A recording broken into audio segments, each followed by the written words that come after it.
Good morning, good afternoon, and good evening to the listeners of the Good Anime Palette Podcast. Welcome to episode 108.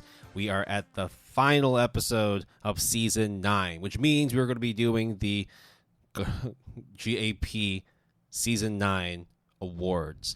This is going to be going over our favorite seasonal animes, things that we really liked, things that we felt were really disappointing, and here or there, different things that we've observed throughout the anime season. So, without further ado, introducing myself, Will, Jason, as always, my co-host. Yo. We are going straight into it.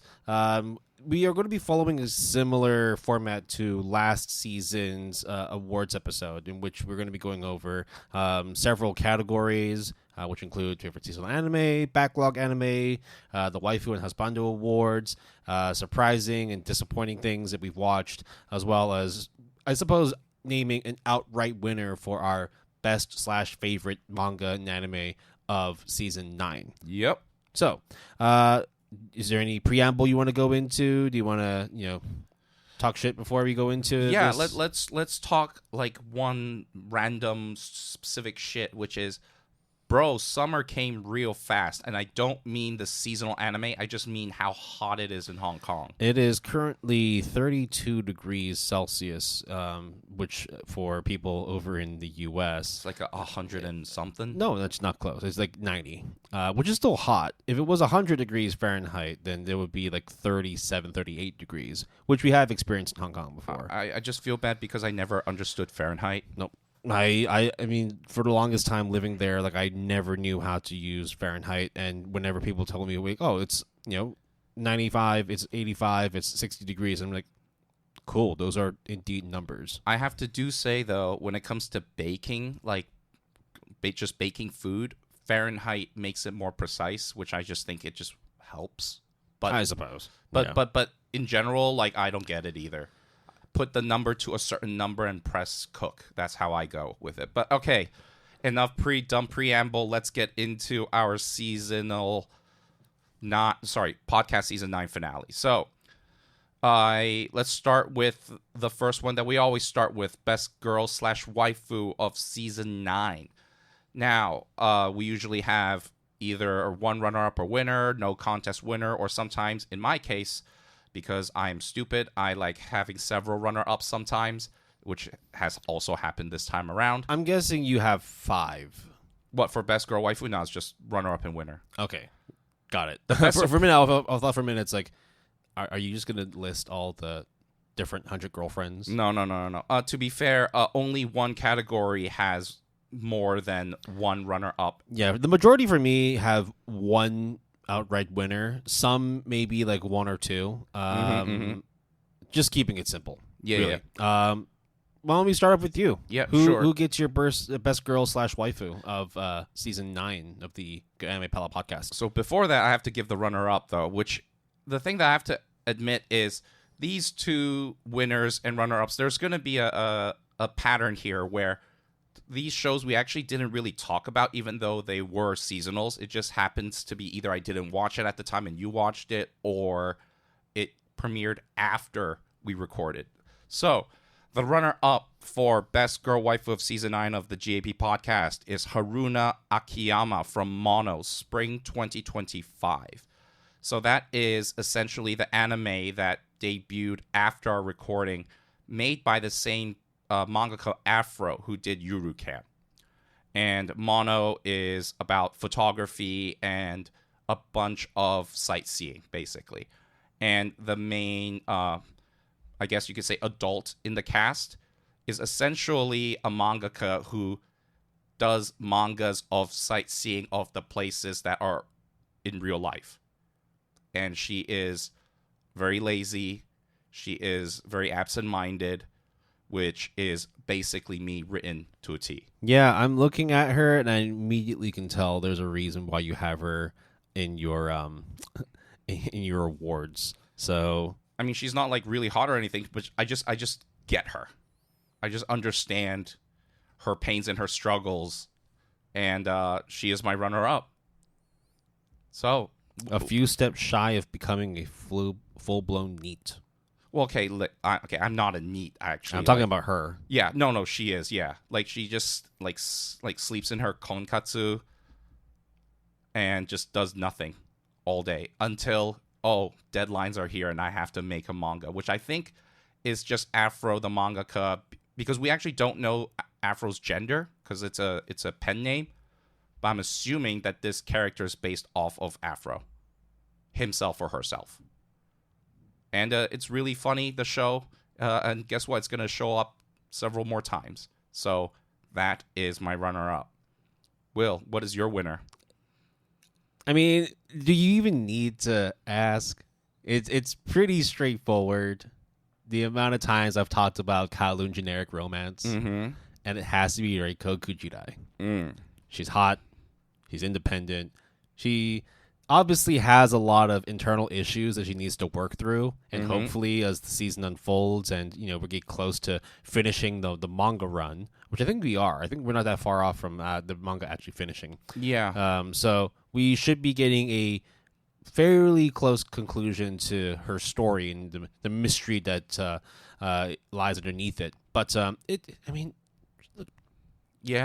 with or without glasses. Always wearing the capo, the cheapao. Yeah, I totally get it. Best waifu, straight up.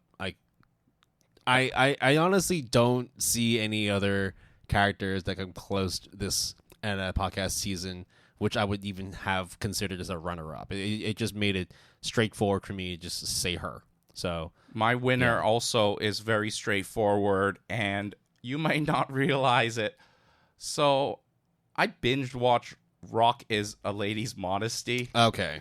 And my winner of the Best Girl Waifu of Season 9 is not the main blonde female character, but her counterpart, the drummer, Otoha Kurugane, which is essentially Jabami number 2. Yep. And she is fucking crazy. Yep. I'm glad you got onto it. It's such a good show. Spoiler alert, showing up again soon. Like, fucking crazy. Love her. It's a good show. I think it's nice to watch something that's really, really out there in terms because we had a lot of girl rock group, like girl music shows that were focused on like an ensemble of a rock band, guitars and drums and whatnot, like Jellyfish, Girl Bands Cry, Bochi. They went to the rock the last year as well. And then K-On! Obviously. Yeah. I mean, K-On! Was like classic. I mean, dude, K-On! Was 17 years ago. That's not even grouped in there. Yeah, sure. No, that's fair enough. But there is more to meets the eye about these characters when the more episodes you watch. But yeah, she is a fucking psycho, and I fucking love her for it. So that's my winner for Best Waifu. All right. I'm surprised that we actually started off with Best Waifu, because we usually start off with Best Seasonal and then Backlog Anime. Oh, really? Yes. We did? Yes. Yeah. Well, I mean, now that we've mixed up the order, we're going to go into the Best Boy / Husbando of Season 9 of the Good Anime Pal podcast. Same thing here. Still one outright winner. I think it's fine, actually, to change the order. So let's do that. Let's do Best Girl and then Best Boy. So how do you have it? How many winners / runner-ups do you have? Just one of each. Okay. I have an outright winner. Yeah? Yep. Mm-hmm. Matthew Cuthbert from Anne Shirley. Okay. Okay. So it is now the father? I say that because he is not necessarily a husband to anybody. In fact, in the story itself, the Cuthberts are siblings. They're not married. Just to be very, very clear. But I want to make a case for anybody out there who's single, ready to mingle, and possibly in their 50s or 60s, looking for geriatric love. Mr. Cuthbert is waiting.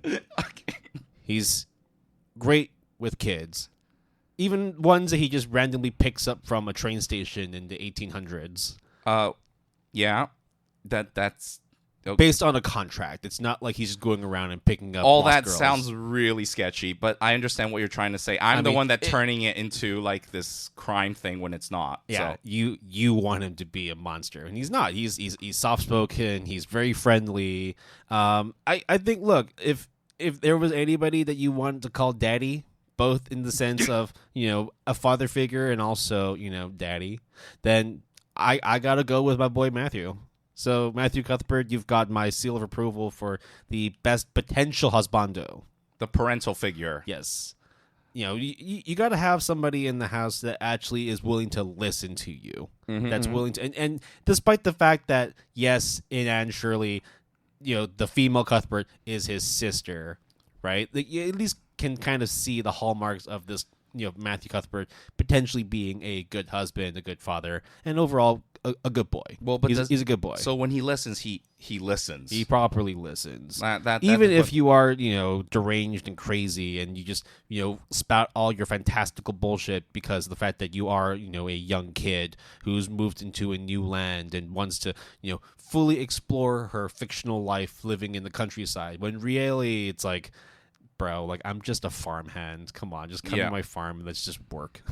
That's fair. For me, the best boy / husbando runner-up is from Windbreaker Season 2, Tasuku Tsubakino, which is a very interesting character, not only within the world of Windbreaker, but also within the seasonal lineup. He is essentially a cross-dresser. So when I first read Windbreaker, I saw like there was a female character or like someone wearing female clothes. And I was like, oh, okay, so she's just like the odd one out, the only girl among the group of guy casts that fights. And then it turns out that it's not. It's just a cross-dresser. And in this season 2, at least the latter half focuses a lot on him, why he is who he is. And also, I just have to say, Windbreaker Season 2 has some really awesome fight scenes. Like, fucking phenomenal. And Tsubakino does not make me feel disappointed. Not only from action standpoint, the guy can fucking really punch with his heels, kick with his heels, punch with his fists. But also, his sort of upbringing is one that I think is like a really interesting look and a very emotional one, which I did not expect to come out of Windbreaker.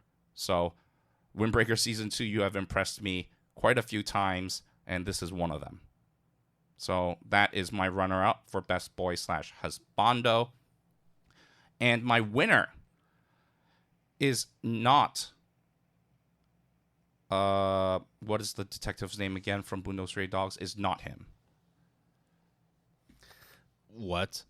I forgot his name. I just blanked out. Wait. But it's Ranpo. It is not Ranpo. But you're picking a character from Bungo. Correct.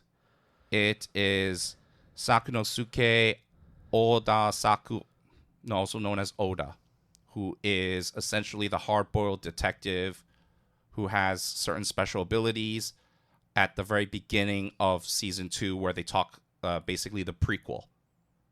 I think that his story is very interesting for sure. And sort of you follow this character right after, the finale, the climactic, scene of Season 1. And all of a sudden you're like put back into like this prequel, very slow moving, hard boiled kind of thing. It's like, wait, where were all the awesome characters that I saw in Season 1? And I do feel that way at the time. But then the way that the story's set up for Season 2, at least the beginning of it, I really like that character and how it all wrapped up within like a couple of episodes. Really, really enjoyed it. So you're going with him for your best boy / husbando. I'm surprised you didn't make a space for Thou Shalt Not Die as one of the runner-ups for best wife / waifu. Oh, the doctor girl? Yeah. There are just so many to choose from. But she you showed some restraint. I showed some restraint. But I'm also, not gonna lie, a little bit disappointed that you didn't pick Akiko Yasano. I would have chosen her, to be honest. Maybe she was a third. But to be honest, the first two that I had for best girl waifu was very, very, Like, yeah, I mean, like it's your list, and I'm sure it was pretty hard for you to make them all fit there, right? And at that point, like you don't want to just build a harem. yeah, I didn't want to have like second, third runner up for all of them. I just wanted to do that for at least when I there wasn't anything else I could do about it. Usually, Right. Try to be more restraint. Right. That brings us into our favorite seasonal anime. So, just to sort of make sure that everybody knows, in terms of the seasons we are covering, we'll be talking about spring 2025 as well as the previous one, which is winter 2025. So, those would be the two seasons where we'd be drawing characters, drawing shows from. I think it was fairly straightforward for me again. But let's start with you this time. What would make your runner-up or outright winner for this particular category?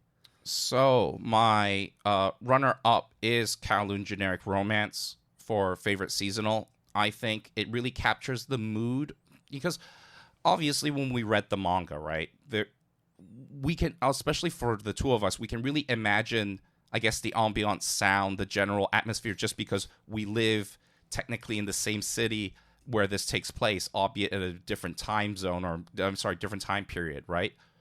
But I think they really captured the whole like serenity as well as the curiosity and the pinpick, like everything is all like jumbled together like Lego pieces, everything is squished. And dumplings, man. Dumplings. So that is my runner up for best seasonal. That was actually my number one. For many reasons. I mean, the soft mystery that is like going on through the story. I like that it's not fully in your face sci-fi. It's good that they kind of touch a little bit in terms of the romance, a little bit in the mystery, a little bit in the drama, a little bit in the comedy, where you kind of pick the right moments to showcase those particular aspects of the show, which makes it quite easy for most people wanting to get into the show, just by watching it and slowly absorbing the different quips and different quirks of the characters, the plots, generally like the dynamics between two different characters. And as you start introducing more and more characters, right, it's also not full blown like here's every single character. You're going to be intertwined.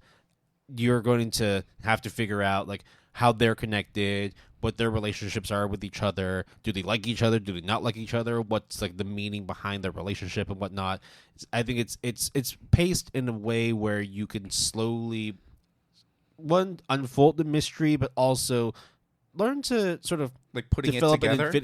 We'll also develop an affinity for these characters. I guess that's why like there weren't really many characters in Kowloon Generic Romance, which I felt was like out of place. I didn't feel that there was anybody that was like forced to be in there simply because they needed to meet a specific criteria in order for it to be considered a sci-fi, in order for it to be considered a romance.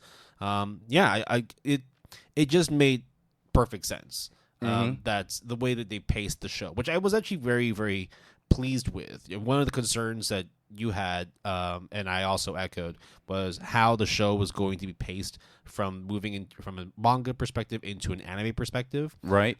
And considering how fast the first episode was, there was a little bit of like sort of like air on the caution, like a side of caution. But so far, like I don't think that I've had any issues in terms of following and enjoying the series. I just realized, so you only read the first volume, right? Yes. So no wonder, because I read up to like volume 5. So you probably didn't see the sci-fi stuff until later. Yeah. No, I did see some of the sci-fi stuff. No, there was but there. But it's also, it's like, you did, I mean, this happened off air, but you didn't need to spoil some of the things later on that happened. Because you were like, oh, so this happened, right? I'm like, what? Oh. Yeah. I didn't say anything. Yeah, okay. Yeah, that was my fault because I didn't realize you didn't read up ahead. So, anyways, Kowloon Generic Romance, number 1. For me, my best seasonal is literally one of the animes that I already mentioned. It is Mono from spring 2025. Yeah, we never got a chance to talk about it simply because it released after we were doing our seasonal episode. So apologies for those who wanted to hear our thoughts, but hey, here you go. Well, here you go. So if you like Yuru Camp obviously called Laid Back Camp is very laid back and chilled. By the way, they also put in a ton of Easter eggs in Mono about Yuru Camp that I think is pretty funny. There's a particular pine cone scene that had to be there because, of course, they had to be there. The point that I'm trying to make is, if you like Yuru Camp, Laid Back Camp, Mono is similar, but what I would say is different is not only the cast, not only the topic, but the vibe as well. So in Laid Back Camp, Yuru Camp, it's literally laid back. It's more chilled. It's more like everyone cozying up. Mono, on the other hand, it's all about let's go on a journey. Let's be more energetic. Let's be more comedic. And all of those things are essentially a step up from Yuru Camp. And I really like the direction that they head down. They don't overstay their welcome. And they are definitely a lot funnier than Yuru Camp. Whereas Yuru Camp is comfy and cute. This is just energetic, Genki cute. That kind of thing. I really implore anybody to watch Mono to if you like Yuru Camp. It's such a good show. Do they take photos in black and white? Not yet. Because then they take like panoramic views. They take it's not photography in like vintage or like professional photography. Oh no, because from Mono, I assumed that they were talking about monochromatic cameras. I thought so too, which would have been black and white, but no. There's no black and white. I also don't know why it's called Mono. Maybe if I did more research, I'll find out. But there really isn't. It's actually more about sightseeing. So they would go around the prefecture that I guess Afro also lives in. And it's like, oh, remember the Fuji Mountain? There's a hike. Oh, at the very top, there is a curry shop. And what do you eat there? Blah, blah, blah, blah. Oh, there is, well, this time I need to write a manga episode or manga chapter about wine tasting or ham. Well, didn't you know at this prefecture, this area, this town, they have this, and this. So yeah, but they do that in Yuru Camp as well. Yeah, no, for sure. And that's why I'm saying there's a lot of similarities. But I think the difference really is just general tone and vibe, because Yuru Camp is all about chill. Mono is all about let's keep going, let's keep traveling, let's keep journeying our way around. Yeah. The only thing that I can sort of like surmise from this is, I guess Afro really wants to showcase their prefecture. Yep. I mean, if I'm correct, they're from Shizuoka, which is actually very close to a lot of like the national landmarks of Japan. So yeah, it makes sense that they want to sort of focus on the nature side of things. Oh yeah, and the OP and ED is fan-fucking-tastic, as you would expect from these types of shows. Nice. My runner-up is Sword of the Demon Hunter. Solely because of how fucking crazy the first episode was. The double, right? Yes. It was fan-fucking-tastic in terms of having grit, having gore, having really dark over and undertones. It was just straight up like one of the nastiest things you could watch from spring 2025. So I had it as a runner up. The reason why is just because I think you can, like, based on how much I'm talking about it, you guys can probably figure out what is going to be my best anime of season 9. But it is Witch Watch spring 2025. Pretty good show too. I did like Witch Watch actually. But no, I had to give it a Sword of the Demon Hunter. The voice acting was incredible. Not to mention, like, in terms of like the thrill side of it and the suspense was nerve-wracking at moments when you just start watching it and you feel like certain things are going to happen and you don't want them to happen, but they're going to happen anyway. Is the blood and gore overkill, or do you think it was the right amount of blood and gore? I think it needed to be that gory.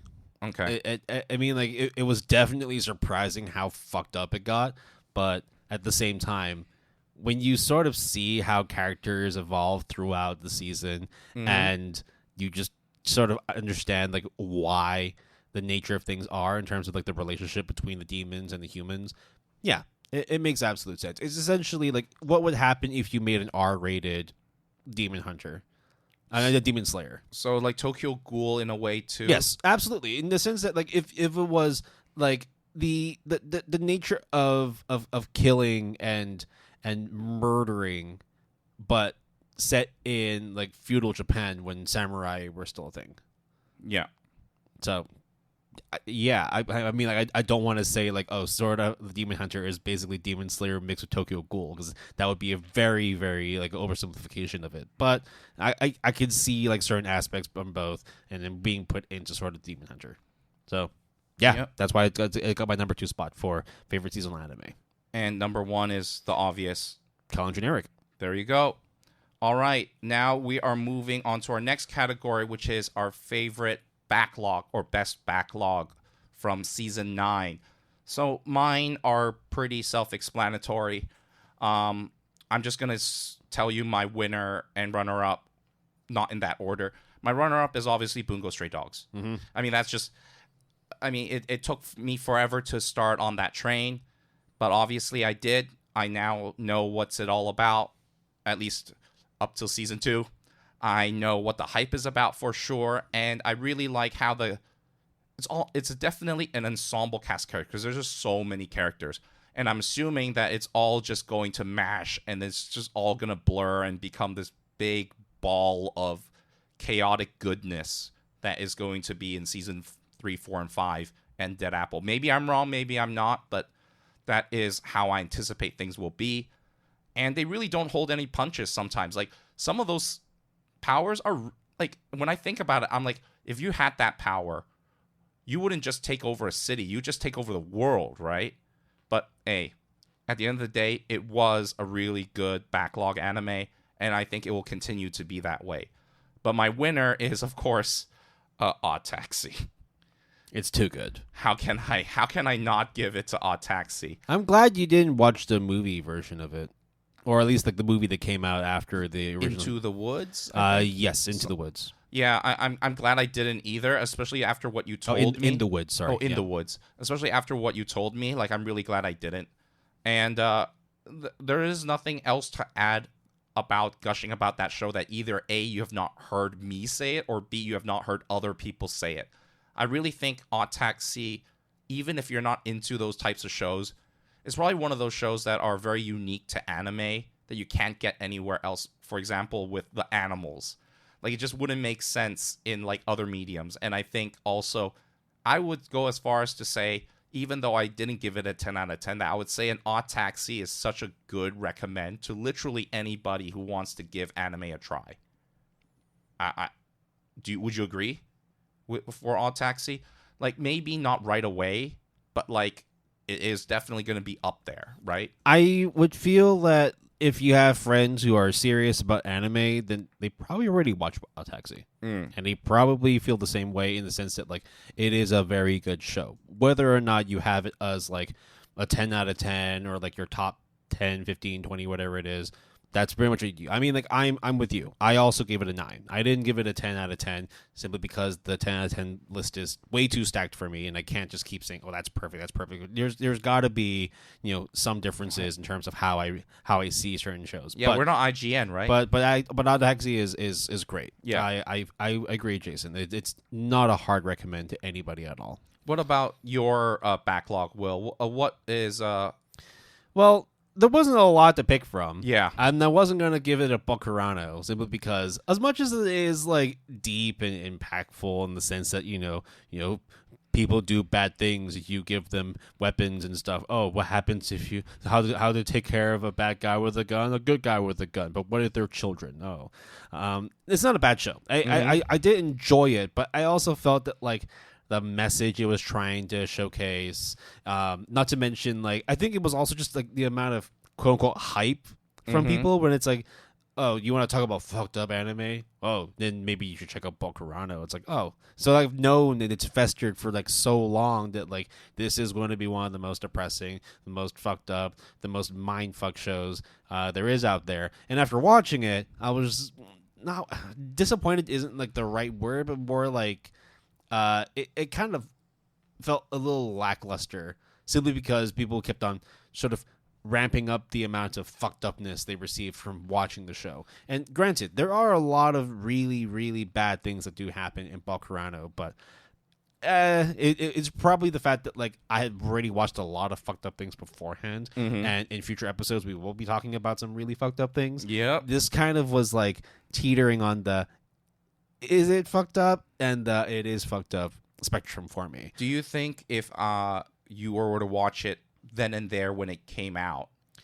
It depends again, simply because like there were a lot of kind of those avant-garde, really weird. I mean, like you had Serial Experiments Lane, right? You had Elfin Lead. I would even say Hellsing to a certain extent is very weird, out there kind of thing. Blood Plus, right? Like so, like in terms of seeing things that are really, really messed up and talking about the dualities of life of whether or not you are a good person or not, right? Like I think that Bokurano, whether or not I would have watched it at the time of release versus watching it now, yeah, I think the main difference is I would have been younger. Right. So therefore I would have been, a lot more impressionable in terms of like the things I see on TV. So this is not... I wouldn't even put it as a runner-up, not to say that it doesn't deserve it. It's just not... It feels like a pity runner-up kind of thing, so I'm not even going to put it in there. But we did give it its fair due, which is what we just did. So, what you got? The first season of Railgun. Mm-hmm. It was enjoyable. It wasn't like my favorite thing to watch. Like if it wasn't for the podcast, admittedly, I probably wouldn't have watched it. But now that I have, I can see its charm. I can see why it's got so much clamor and why it's. I mean, again, granted, I didn't watch Magical Index. I didn't watch the other one as well. Accelerator. Yeah. Well, so, you Scientific Accelerator, I think. You shouldn't until season 2. But yeah, I think that Railgun is it's a good watch. It's got the hallmarks of a shonen, but like not quite shonen, simply because the majority of the cast are female characters. One or two male characters show up, but they're not super important until I suppose like season 2 and season 3, or like season S and season T. So yeah, I have that as my favorite backlog. All right, moving on to the most disappointing anime that we have seen over season 9 of the Good Anime Palette podcast. I only have one. Yeah, let's hear it. For the amount of talk on Reddit for this show, and also how people have been waiting for this thing to come out, it also was not a surprise that upon arrival that it was pretty much dead. And I'm talking about Moonrise.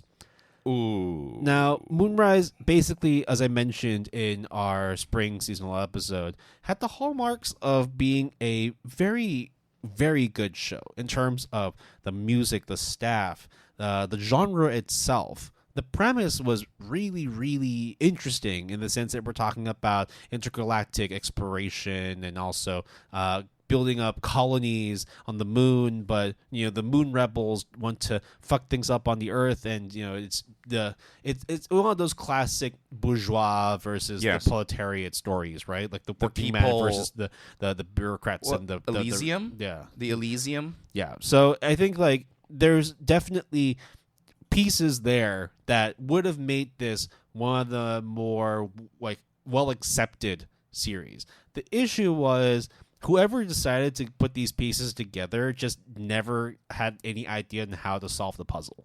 Right. I think that the way that they tried to piece the story as it went, and granted, this is an original, so there was no source. This is just straight up like raw dogging a story and trying to get it out. Yeah, and you're with studio too, which is so basically everything was there for it to be really good. The issue was there was not a promotion for it, and when it was literally only 2 or 3 weeks before the season was supposed to. I mean, the ONA was supposed to drop. Right.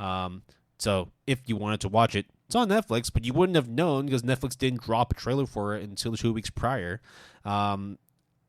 Animation is great, but that's as far as I was going to say, because it's also one of those things where it's like when you see a Wit Studio or like a Bones or any like one of those renowned anime studios attached to a project, it's the lowest expectation in the sense that, like, you would expect it to have great animation quality, and it does have that. I just feel that the story, the way that the plot unfolds, really holds back from fully enjoying Moonrise. And I mean, that explains why Moonrise to this day still doesn't have a very good score. I think it's I still, just checked. It has this is a 6.76. little bit higher than I remember it, but that's still not great. It is right? not great. It's barely good at this stage, and I think that a lot of people will sort of have similar impressions of the show. It's just the fact that it's a clusterfuck in terms of how to connect one story from another. The character, there's too many characters. Mm-hmm. Like you're introducing like 10, 15 characters in one go, and sometimes it's like you see them in the flashback, but then you see them in the present time, but then in the flashback they're gone, but then in the present time they're here again, and in the future It just sounds very they're convoluted. there. Yeah, so it's kind of like shit. What's that? It's like Memento, right? Right. Where you have like the time skips and stuff, where you start in the middle of the story, you jump forward, you go back, but it's all connected, right? There were no breadcrumbs in this, and Right. so like you would easily veer off and see this character, and you'd be like, oh, that guy was an asshole. But then like you go to the next scene, it's like they're on the same team. But then you go back to the past, and they fucking hate each other. Then you go to the present, and that person doesn't even exist, or like it was just not even there in whatever scene they're in. So it was really, it's one of those underachieving stories because it tried to do too much. But It's at the same time, I feel like if they tried to scale things back, it probably wouldn't have been exciting to begin with. So it's one of those like poison chalices kind of thing, where it's like you really went all in on the staff, on the studio, on the premise, on the voice acting. So you have to really ramp things up and show that you want to achieve the best of all And worlds. 18 episodes of it is a lot. Yeah. And do you think that is the reason why Netflix, I mean, there was some, I don't know if you call it controversy, but there was some news about how there was people, like the creators were complaining, and I guess forum members were complaining that there was no advertisement for this show. My guess, at least at this point, is the higher-ups or whoever was making those decisions saw the show and it's like, oh shit, maybe we don't need to spend money on advertising because it's not going to be too good anyways. Do you feel that way? I just feel that Netflix itself is also culpable to this. I think for them, the fact that they're not an anime streaming platform, they are first and foremost like purely streaming. Mm-hmm. So, I mean, just not even that long ago, like just a couple days ago, they released the trailer for the third season of Squid Game. Oh yeah. Even though Squid Game season 3 is not going to drop for a long time, so I could see where Netflix tries to put their eggs, and there's clearly like certain baskets for them. Right. Things they have already like built up a track record. Mm-hmm. And unfortunately, I feel that anime itself, especially original anime, is going to fall by the wayside if it's left in the hands of Netflix trying to promote their own material. I see. It's not even like just solely, oh, Moonrise was over budget, or like, oh, maybe like after reviewing it, it doesn't need that much promotion because why? Yeah. It's more just, I think overall, in hindsight, a lack of proper promotional strategy. But even if it was properly promoted, I still don't think that it would have made a difference in terms of getting the show to be more popular, because the script and everything was already done at that point. Right. Right. Yeah. We're talking about post-production. You're not going to change how the anime looks and feels. So again, I mean, I don't know if that's true or I'm just being, speculative here, but maybe someone post-production watched it and was just like, hey, maybe where we can cut a little bit of budget or save it and put it somewhere else. So who knows, right? But at the end of the day, to be honest, I was kind of looking forward to Moonrise, and when you said you were planning on watching it, maybe, remember at the time I was going to work and I was like, oh shit, Will's going to watch Moonrise? Thank God. So at least I can know how it is. And it turns out that, well, I do know how it went, and not too great. Yeah. Could have been a good show, ended up being barely passable. The script is essentially what holds it back. Right. It's the major flaw of this series, and I think I suppose it kind of makes sense in terms of like when we talk about the voice acting, we talk about the studio and the staff behind it. We're very much focused on how it's presented, in terms of how it looks, in terms of how it sounds. But we also kind of neglected how it's going to be pieced together, which is what the script does. And I guess like the red flags were there to begin with. The fact that we didn't really know who was going to be putting the story together, who was going to be actually putting the panels and making sense of how all the characters, like, it just seems like there was actually like a review on Mal where someone said that the script feels like it's written with crayons. Well, I mean, I suppose they're saying that it's just a bunch of kids who put together this thing. And it does feel like it. It just feels like there's not enough attention spent on how to connect the story from plot A to plot B. Mm-hmm. And there's just too many things going on. It's just like, why don't we showcase more like zero gravity battles and whatnot, which are cool, but like it's got to be cool with reason. You can't just give me like a purpose. Yeah, you can't just give me like a Sakuga moment without build up to it. Yeah, you need to have purpose in explaining the time skips rather than just having it because it's cool. Yeah. So, going off of ragging on Netflix, instead of saying my runner-up, I will say my winner of most disappointing goes to Sakamoto Days Part 1 from Winter 2025. So, Sakamoto Days, I feel like got done dirty because, granted, I don't think it's a bad show at all. I just think that it could have been so much more. And the way that I know the manga went, because I read up to, like, I think volume 9 or 10, there is only going to be more action scenes. And if they don't have the budget for it, then, of course, they don't have the budget for it. But you kind of need, especially when you think about it from Shonen Jump's perspective, where Sakamoto Days is kind of one of their, like, last true shonen action, so to speak, series before they transition into whatever their blue box or whatever they're trying to find in their next, golden goose. And I just felt like it got done too dirty. And then obviously we heard about production issues and episode 4 had like 12 studios work on it or something. Like, it was insane. And I'm not trying to say that, therefore everyone should work as hard as the MAPPA employee meme. But it does come out to a subpar product that I felt like is undeserving. I think it's just down to bad planning. The fact that we're talking about TMS Entertainment, which is one of the biggest studios there is. I mean, they've been running since... They literally opened post-Second World War. Yeah. So they have almost 80 years of experience, and they couldn't put together a solid plan on how to develop the series.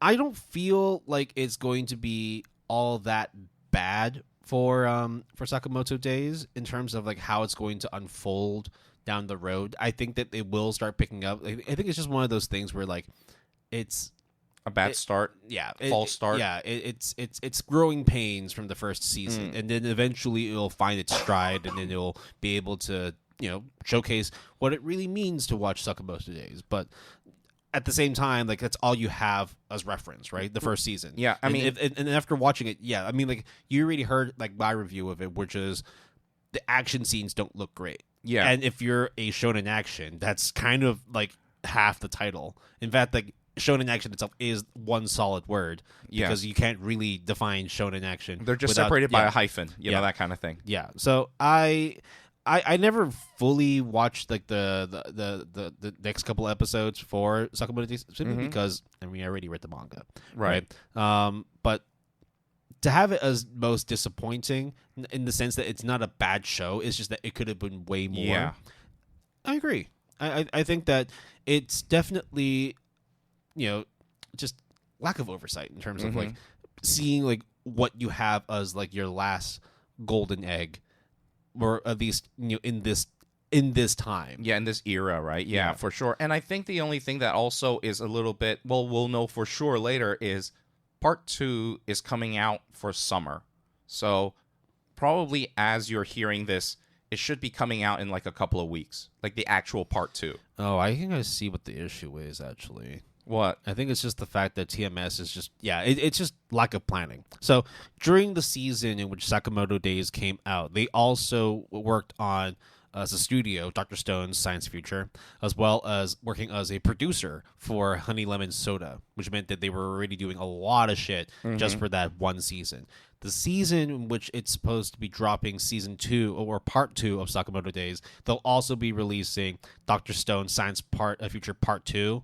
There will also be Aowashi is also going to be coming out next year as well. So there's a lot of things that's going on behind the scenes, and I feel that, as you mentioned, with just one episode, they needed to outsource to a bunch of different studios just to get that episode out the door.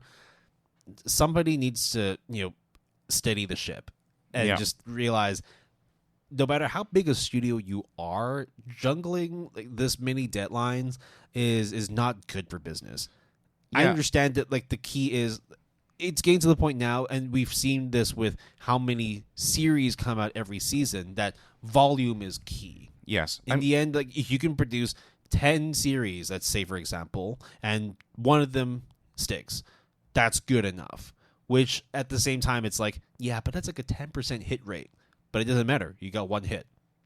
So it depends on how the studios and how the execs see them, right? There might be we have to, by our contract, produce 3 series.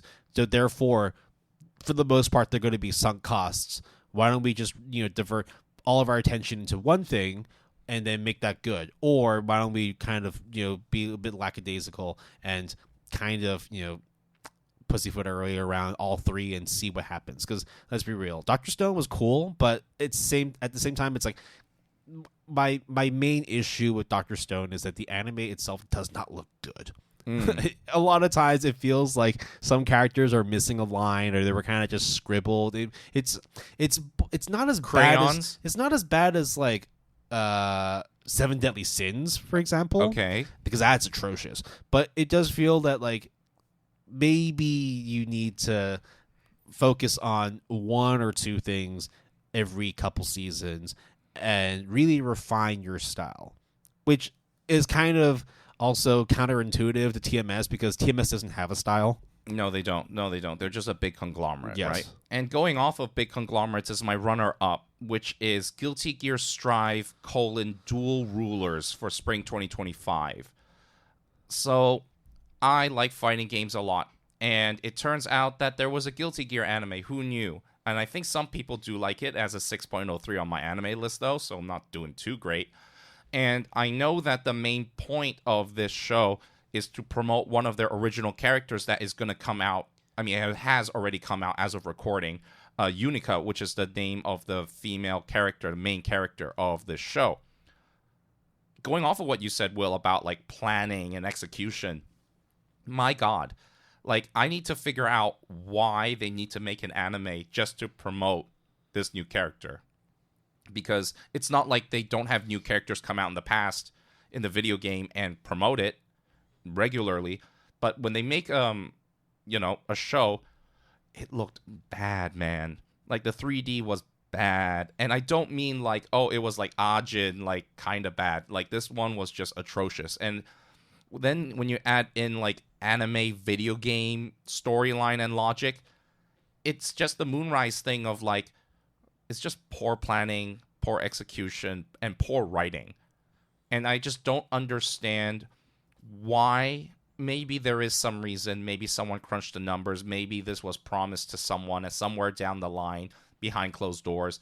But to me, it makes no sense why you would spend that much effort on one character, and that character is the main character of the show, but not the main character of your video game, or you're not releasing another spin-off, As of right now, all I know, this is a new video game fighting character as DLC that is entered into the game. And yeah, she's super OP, by the way. She's breaking the game. So good on you, I guess. But that's really it. I don't understand. If you're going to make it, either go big or go home. If you are going to promote this character, then, I don't know, make another game starring her or something. Announce that at the end of this series or something. I don't know, something like that. I don't know. I think the main issue here is, and this is just me having not watched the show, but at least seeing like the cast list in terms of the characters, like they have all the main characters there. They have Soul Bad Guy, they have the Kiske brothers, they have Milia Rage, who's my favorite character from Guilty Gear. Oh, the Russian hair girl. Yes, I love hair girl. Her executions are fucking brutal. Then you have Bridget. You have Faust. Faust is fucking creepy as shit. But it's like that's what happens when you are trying to put together a. And also May, second best girl. The pirate girl. Yeah, with her fucking swinging anchor, and her dolphins as well. I think like when you want to showcase a fighting game, it makes sense that you have to include all of the characters, or at least the majority of the characters that make the series what it is anyway, right? Like you have to introduce and showcase all of the characters. But when you, like you say, try to really hone in on, hey, there's Unica, the new girl that's coming in. This is going to be like one of the, the things that draw people into the game. It probably would have been better just to make one side story just solely focused on Unica. Yeah. And occasionally come across one or two characters. But when you have like the full roster of Guilty Gear in your show, like, what's the fucking point? Yeah. And also, I'm expecting it to be fucking crazy. And also, here's the other thing. The video game also has a story, like a story mode, and it's not the best, obviously, because it's not like Warner Bros. And Mortal Kombat, and even though that one is kind of falling by the wayside with their story campaign mode, but it's like you know how like anime video game logic goes? It's like, how are you going to get all these different characters with all these different styles and aesthetics and play styles to have a coherent storyline? Like, it's not going to happen. But then when you take that and then you say, no, but let's turn it into an anime and expect it to even go well, I don't think you're gonna get it. Like how, for example, how are you gonna tell a Street Fighter story? I mean, plenty have tried, but like a Street Fighter story is just like trying to explain the lore and then put it in an anime. It's, unless if you make it focused on one character, right? Or like, Chun-Li's struggles or whatever, right? I mean, they did make a movie on Chun-Li. They did. And look, like, don't get me wrong, like, anime video game movies have a bad rap 100%, just like how anime movie adaptations or TV show adaptations have a bad rap. But the thing is, right, I'm just really disappointed because not only do I feel that the show is pretty bad, I also feel disappointed because I cannot see the through line behind it. I think the reason why these kinds of shows just don't work is because, one, it's purely promotional material. It is, 100%. But two, even if there is character lore, right? Like, the reason why, for example, you have characters like Cammy, or like the backgrounds to like Ryu and Chun-Li and I suppose Dan and all that. Who's the demon guy again? Akuma. Akuma, right? Literally meaning demon, right? Yep. Like, of course, like you want to learn about who they are, but like most of the time, you kind of learn that from like people doing their monologues pre and post fight, right? To make a story out of it is extremely difficult because most of the time, people who get into fighting games, I wouldn't imagine like learning the lore is the first thing they would do. No, but then like you could say, oh, it's just a video game, right? Like video game adaptations into anime or into anything. Just no, that's not true. Take for example, in the last 2 years, The Last of Us and Fallout. Two of the biggest shows have come out, and both of them based on video games. The reason why is because the lore and the story are, like, first and foremost, the most important thing in those series. Or at least there's meat on there such that you can maybe craft your own within the world. There's a reason right? for it to actually further explore, like, the reasons why the characters are the way they are in Fallout, even if you aren't using the same characters from the series. Or, like, The Last of Us, carbon copies like of those two characters, the dude and the girl, right? Like, there's a reason why people love watching their shows. It's because this story they tell is fleshed out. You can't do that with a fighting game unless you do like a preamble, or like you release like some sort of like storybook, right? Like like maybe like, oh, if you were to make like a Street Fighter or like a Guilty Gear or like a King of Fighters fucking like light novel. Oh, dude, maybe that maybe that would work. But you need to set the stage, and you just go straight no protection whatsoever and go straight raw into dog it, right? yeah. Like, it's just not going to work. It is not going to work. It's like, how can you explain that the queen of your kingdom, Dizzy, is technically 13 years old because she was born as year 0 as an adult, but when you explain it to someone, it's like fucking crazy, and how she's married to the king, Kai, and it's just like, dude, it's just video game characters, fighting game characters, and they just somehow had to make a storyline for the game. But when you turn it to an anime, the story matters way, way more because you don't get to play the video game part. So that, to me, is the most disappointing because I just don't see the point of it. Look, the fact that your show is only 0.07 points higher than Please Put Them On Takemiya-san, which is the Eternal Virgin Underpants Time traveling one. Yeah. Like, you fucked up. And also, this is the same studio that did Bang Dream that gets like an 8.08 and an 8.26 for Bang Dream. So like, what? And all of a sudden you get 6.03 for Guilty Gear Strive. Like, clearly you're getting your paycheck. I get that. I mean, they also did some pretty good stuff for Initial D. Yeah. Yeah. Like, look, Sense again, like, you're not going to be like, oh, they should have done better and whatnot. Like, Bang Dream is an anomaly because if you look at the rest of their catalog, it's not great. But yeah, I just think that this was going to be one of those dead on arrival shows simply because from the get-go, you already knew that it's just going to be focused on one character, but they don't do that. Yeah, and the thing is, like, the twist of who Unica is, I'm just like, it's also not that big of a twist. I'm not going to say it here, but it's just like, okay, for a video game, that would be fine. For a show, it's not really, like, that jaw-dropping. And they're doing Rooster Fighter, man, which is the a manga that we're doing for ASAP, so I'm still, like, a little worried about this. So, but hey, that's not for this episode. It's just a disappointment of Guilty Gear Strive Dual Rulers. Even though I shouldn't expect much out of it, I was still disappointed. All right. Moving on to the best surprise / discovery of Season 9. So this could be, for example, a show that you clearly had no intention of watching, but you decide to turn it on and were actually very pleasantly surprised on how well it is. Or it's one of those shows that kind of fell under the radar and you just had to check it out and it's a banger. Or it's just, it's more than you expected. It doesn't have to be the best show that comes out of the season. I literally have all of those permutations, as you said. I have 4 Okay, all right, entries. here we go. All right, well, all right, whittle them off. Okay, third runner-up is Witch Watch from Spring 2025. Legitimately, I was not having a very high expectation of it. It ends up being pretty okay. That one was my runner-up. And Yeah? the reason why is because I completely did not know that I was watching Witch Watch. Yeah? Yeah, no, because I thought I was watching Witch Hat Atelier. Oh, right.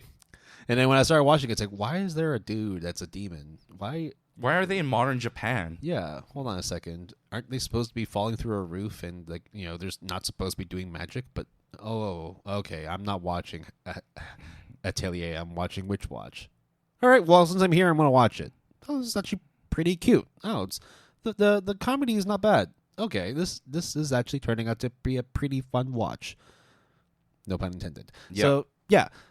Witch Watch was definitely one of those shows where, like, if you told people what the premise is, they'd be like, well, it just sounds silly. It doesn't sound like it's going to be something that'll stick. But it's actually... I also watched Sabrina the Teenage Witch, okay? It's not going to be great. I never watched Sabrina. But, yeah, no, it definitely was a surprise. It wasn't my number one, though, but since you have a pretty extensive list, let's go into your second runner-up. My second runner-up is From Bureaucrat to Villainous from Winter 2025, and it's purely because I did not expect to have that much fun out of a villainous isekai otome show that I just had. Look, is it a 7 out of 10 or 7.5? Yes. But it is just, I was expecting it to be a 6, you know? Watching dads do dad things. Yeah, come on. It's like the salaryman isekai thing. It's like, it just works. It shouldn't maybe in another timeline, but I just jive with it because, hey, being polite, you know, caring. I mean, caring. It's why, like, How Realist Rebuilt the Kingdom is still one of my favorite isekais, Yeah. even though it is the most dry, boring thing out there. It just works for me, and I just think that it's a very underrated show. Like, why the fuck would I care about crop yields? Except I do. And- because this yeah. guy's explaining it pretty damn well. Or like damn taxing invested. and all that stuff. Yeah, man. It's crazy. There's a reason why you shouldn't be growing dandelions in this season. You should be growing wheat. Oh, but no one's buying it. Well, they make a market for it. Oh, this guy's onto something. Supply and demand, motherfucker. Okay, so mine first runner-up, the actual runner-up is the show Rock is a Lady's Modesty, which is a show that you told me not only on air but off air. You're like, the person from Bocchi the Rock says it's good. Why the fuck are you not on it? I thought you would be on it. Shut the fuck up, Jason, and watch it. And I did, and you're right 100% all the way. There's nothing else to say more other than it just gets crazier than the first episode. You thought the first episode was crazy? It gets even dumber and crazier, and I love it. And yeah, it's probably going to be like an 8.5 to a 9 at this point. Damn. Okay. Yeah. On to the actual winners for this category. I've gone with Yaiba Samurai Legends because I did not expect myself to enjoy watching this. Simply because, like, a lot of shows recently have been doing why don't we, revamp a show that came out 20 years ago and see if it works, right? Like Urusei Yatsura, Shaman King was but Rama Half has been doing well. Urusei Yatsura, growing pains at the beginning, but I think it's been a bit more steady for the second season. Yaiba was one of those where I was just like, I didn't even know anything about it beforehand, despite the fact that this manga came out in the 90s. Definitely more popular in Japan than anywhere else, simply because if you look at MAL, it doesn't even have much of a score for its adaptation. Even if it does, like, the membership is like below 4,000. So it's like barely anybody knows what the fuck this is. But somebody out there was like, why don't we actually make this into an anime? And I like the fact that they keep the aesthetic of the manga in the anime, having the old school, like, sharp hair, like the Yu-Gi-Oh hairstyles, like a Doraemon, very much like reminiscent of how stuff was done in the 80s and 90s. So I like that the aesthetic is maintained. It's very simple in terms of it being like a straightforward shonen action. The fights are good enough. So yeah, the reason why I have this higher than what was the other one? Higher than Witch Watch is just because you expected it gave me nostalgia despite me not even knowing anything about Yaiba. No, that's fair. Yeah, and also, that's basically it. It's just the fact that, like, this was something that I had no prior knowledge of, and I was pretty sure that, like, this thing is just gonna be a flop. Despite the fact that, in the 90s it was super popular. Yeah. Surprised. Very surprised. My winner for Best Surprise Discovery of Season 9 of GAP was the first thing I wrote down when I was writing up my list. It goes to the Closet Cleanup 8-pick Idly Pride. I have no idea why this show is as good as it is. And as someone who doesn't give a fuck about idol shows... Not to mention this was a troll pick on my side. It was a troll pick, apparently, yeah. But it wasn't. It was a really good idol show. Even though I may not watch another idol show again or similar, those types of shows, because I'll probably watch, like, Magical Girls. I'll watch everything else. I'm just not that into idol shows. Like, but this one really proved me wrong. And if you have any doubt, you should watch it, because this is one of those shows where it just doesn't make sense how it works. It just works. And it really does break the wall and all the taboos of idol shows, and I think that's why it's so popular and so beloved by a lot. Moving on to the quote-unquote best anime/manga we have yet to get to. There's only one for me. So Kowloon Generic Romance is a really good manga, right? Well, I've already gotten to it. I've already read it. Yeah. Yeah. But that's not the best manga or anime that I've yet to get to. Oh, really? Damn. I thought it would be. Well, why? Because I'm already reading and watching it. Oh, okay, that's fair. Right? So, of course, it wouldn't. Like, that, the only category, the only stipulation, and I've already, like, met it. Of course, it's not going to be on there. It will feature later. But the best anime that I've yet to get to is 100 Girlfriends. Uh-huh. Now, there is a bit of a caveat in the sense I did watch the first 1 or 2 episodes of it, but that was like season 1, which came out last year, and season 2 came out, I think, in winter 2024. It's extremely popular. I have a friend who keeps telling me to watch it. Mm-hmm. Shout out Taylor. Hope you're doing well. Yeah, it's okay. I don't really care too much about high school romances. Mm-hmm. Of course, like it might sound contradictory because a lot of shows I do like watching end up having romance in a high school setting. Well, maybe not all of them. Like After the Rain, I really liked, but that's a bit of a slippery slope anomaly, there. right? Yeah. Slippery slope there. Yeah, no, I think that it's there's enough people talking about it in my circle where I'm now wondering, is it too late now to jump on the boat and just see what 100 Girlfriends is all about? Especially since you've been keeping pretty up to date with it. The answer is no. Maybe there's something that's I can get into with it. Yeah, maybe. I mean, I wouldn't know because I haven't watched it. Realizing that perhaps this was an old award, I must have copied it from a different list. Jason did bring it to my attention. I mean, is there an anime or manga that you have been wanting to watch but haven't got around to? Okay, now don't get mad at me, guys. Solo Leveling. Fair. Okay.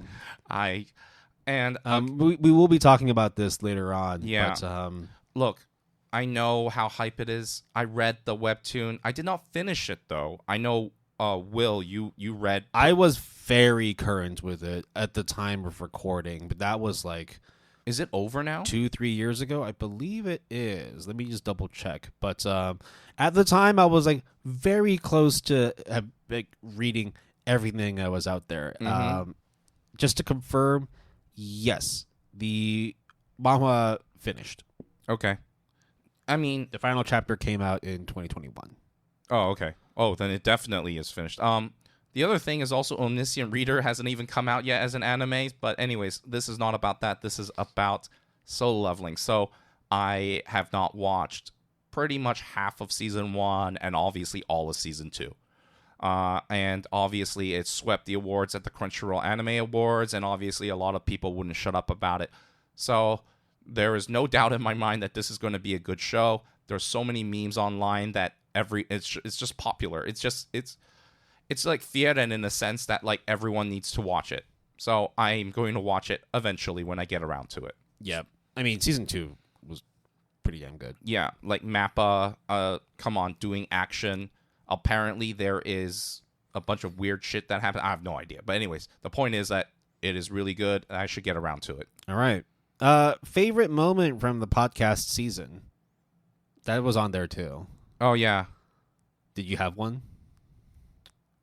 Doing the iceberg probably was a really good fun. one. That was a fun episode. Because, I'll be honest, when I was because obviously you have 2 icebergs under your belt, and I have only the one at the moment, but at the time I had none, so I didn't really know like how to approach it, and I also didn't know how to really make it different and unique on its own. Well, you knocked it out of the park. It was definitely a fun and entertaining and educational episode. Yeah, and spoiler alert for our dear listeners, it's gonna make a return for next season because that's how much we kind of enjoyed it. So I would say that was my like best moment, and yeah, I really liked that. The fact that we went basically from you looking cryptic and being like, I don't understand, to all of a sudden us really learning about a lot of things and us riffing off each other. It was a really good time. So to me, that was my own personal favorite moment for sure. My personal favorite moment, which was also a very controversial moment in the podcast season, was you trying to pronounce the latest season of don't. Gundam. Yes, Gundam. That was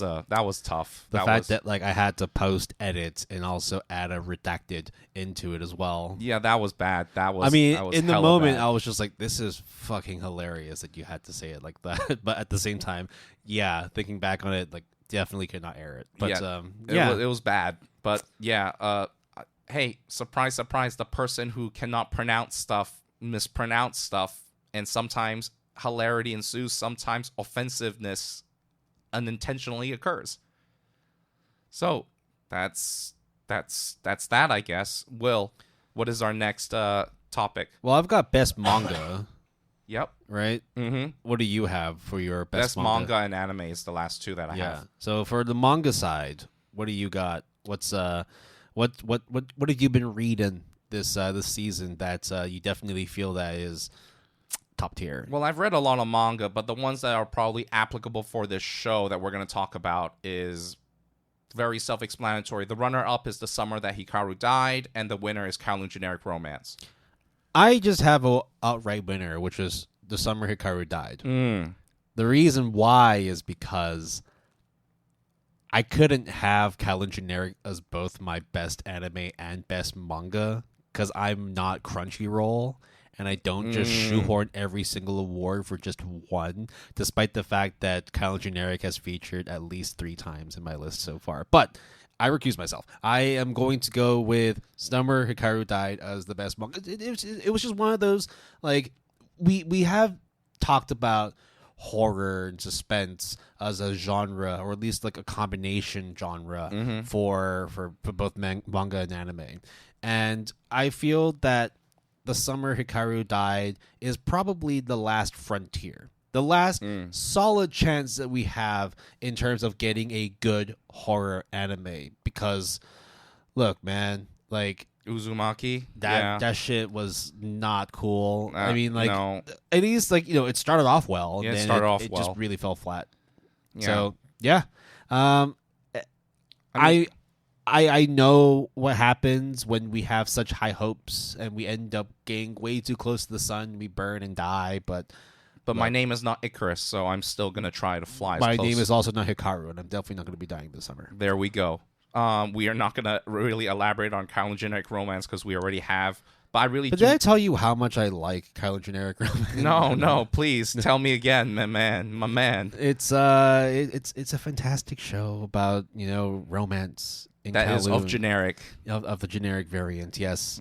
And who knew? No, I think like it was always going to feature in this episode. I just didn't know how hard I wanted to shill for it. But then I knew I was onto something when I introduced Kowloon Generic Romance to a couple friends of mine, Taylor included. Shout out Taylor one more time. And he was just like, "This is great. Let's get him on the show. This is awesome. I would like to get him on the show, but the time difference is a major issue. He's 15 hours back, which makes things really difficult to get him on the air. Yeah, we'll see if we can get something going. But yeah, I mean, you know how much I also like Kowloon Generic Romance. I just feel that there's not a lot of opportunities of mangas / animes about Hong Kong, or at least to this depth, and that captures this aesthetic so well. Then you add in the slight kind of sci-fi, you add in the romance, you add in the whole old versus new nostalgia. It really does bring about, like, it just came at the right moment, the right time, I think, for both of us. And I also think it's also on its own a really good manga. I do suspect, though, that Kowloon Generic Romance isn't your best anime. No, correct. It's Odd Taxi, but, Okay. Yeah. Did you have a runner-up for this one? Yes, I do. It's Mono. Is Mono really that good? It's really good. Okay. I really love it. You really need to watch it. I'll get around to it. I Sure. definitely will. Okay. That wraps up the main awards for... Wait, what about yours? What, my best anime? Yeah. That Kowloon Generic. There you go. Thank you.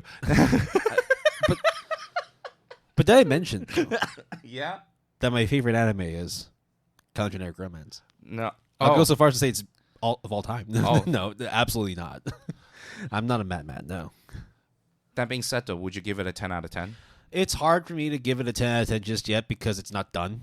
And I think that like the only way I can give it as a 10 out of 10 is not based on like a season to season. It has to be like a whole story. No, I understand that. It just makes sense, right? Like I don't want to just see like the blooming of the romance and like the unfolding of the mystery and dissecting each season and saying, oh, that's how I feel about this season and that season, because it focuses on different elements of the whole series. So it's for example, it's like Monogatari for you. Yeah. Right? Like you can't just say that like every single season is a 10 out of 10.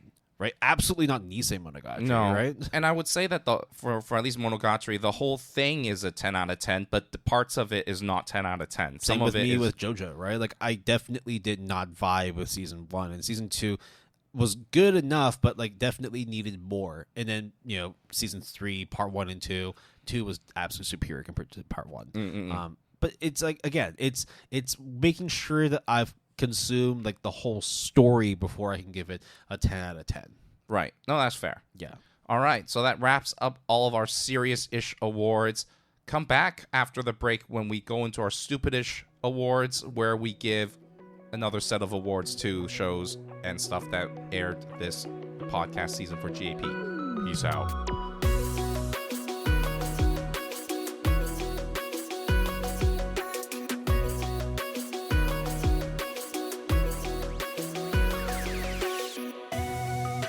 And welcome back to the second half of episode 108, the GAP Season 9 finale of the Good Anime Palette podcast. I said GAP and then Good Anime Palette. So it's good to have all of you back. Will and I are refreshed, ready to go. The AC is off this time, and we are going to go into our Stupidish Awards. Now, the way that it works with our Stupidish Awards, we used to have a fixed category with all of these crazy definitions that kind of run through all of the finale episodes. And Will and I decided, I think like one or two finales ago, that instead we should forego it and kind of make up our own awards on the fly, maybe give our own definitions, and then give our own runner-up and winners unbeknownst to the other person, and then see how they feel and what their take on it is. So that is how we're going to do it. The first one I'm going to do it is called the Wanna Coulda Shoulda Award, which I'm going to give to a show or manga that we would have covered, but we couldn't, so we're talking about it right now. What, Mono? The winner is Mono, but the runner-up is another slice of life show called Food for Our Soul that is debuted in spring 2025. It is by PA Works, so, the Sakura Tricks, the Katopia on the White Sand, the Shirobako. This is another one of those all-female casts, this time in university, and they're doing a food culture club, so food for your soul kind of thing. And I have to admit that the show is pretty good, pretty comfy, and very much actually less on the food part that I thought. I thought that there would be a lot of food. There is a decent amount, but not the whole point of the show. It's like, let's talk about food, but within a Cute Girls Doing Cute Things show. So I would say that it is less of food on the forefront than on the backdrop. And the female cast are all university students starting a food appreciation culture club. And it's a pretty nice time, pretty comfy time. And it doubles up with Mono to be like a very good, comfy slice of life hour, essentially.